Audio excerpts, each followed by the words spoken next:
Əziz izləyicilər, bugün sizlə dünən keçirilmiş OTK sınağında kimyadan bəzi sualların izahına baxacağıq. İlk növbədə 34-cü sualla başlayaq. Deyir, eksotermik prosesləri müəyyən edin. Bu sual bir çox abituriyentlər üçün rahat görünsə də, lakin mən çalışacağam bunu sizə ətraflı şəkildə izah edim ki, yəni bu proses nəyə görə endotermik və ya nəyə görə eksotermik proses adlanır.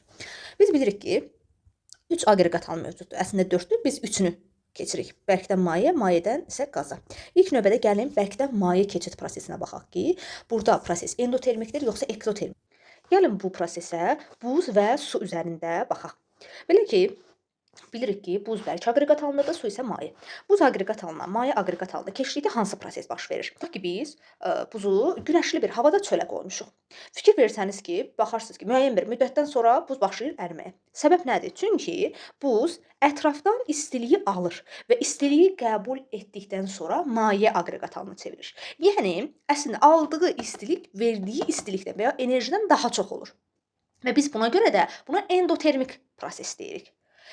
Bərkdən maye keçid prosesi asandır. Yəni burada bildik ki, proses endotermik prosesdir. Bunu buz və su nümunəsi ilə yadımıza saxlaya bilərik. Bəs nəyə görə mayədən qaz aqreqat halına keçdikdə bu proses də endotermikdir? Yəni sual verə bilərsiniz ki, axı müəllimə, biz mayəni qaynadanda, o buxar halına keçəndə əlimizi vururuq, görürük ki, çox istidir. Yəni niyə eksotermik proses deyil? Axı orada istilik ayrılır. Gəlin bunu ətraflı izah edək. Şəkildə suyun qaynama prosesinin, yəni maye aqreqat halından qaz aqreqat halına keçdiyini görürsünüz. Bəs nəyə görə bu proses endotermik prosesdir? Gəlin izah verək. Bildiyiniz kimi, maye molekullarında molekullar hidrogen rabitəsi ilə bir-birinə bağlayır. Həmin qaz aqreqat halına keçdikdə bu molekulları qırmaq lazım olur. Bunun üçün də əlbəttə ki, enerji lazımdır. Deməli, maye aqreqat halından qaz aqreqat halına keçməsi üçün gərək maye enerji qəbul etsin. Enerji qəbul etsin ki, həmin molekullar qırılıb qaz aqreqat halına keçsin. Bu zaman istilik və yaxud da enerjini udur. Ona görə endotermik proses adlanır.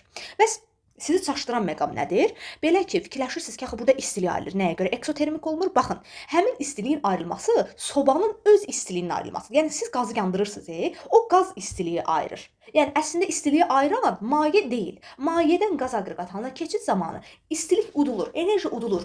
Endotermik prosesdir. Həmin o istiliyi verən isə sobadır. O bəli eksotermik prosesdir. Yəqin ki, dediyimi başa düşdünüz. Deməli, bərkdən maye, mayədən qaza proses adətən endotermikdir. Lakin bunun əksi prosesi isə eksotermikdir. Yəqin ki, yadda qalar.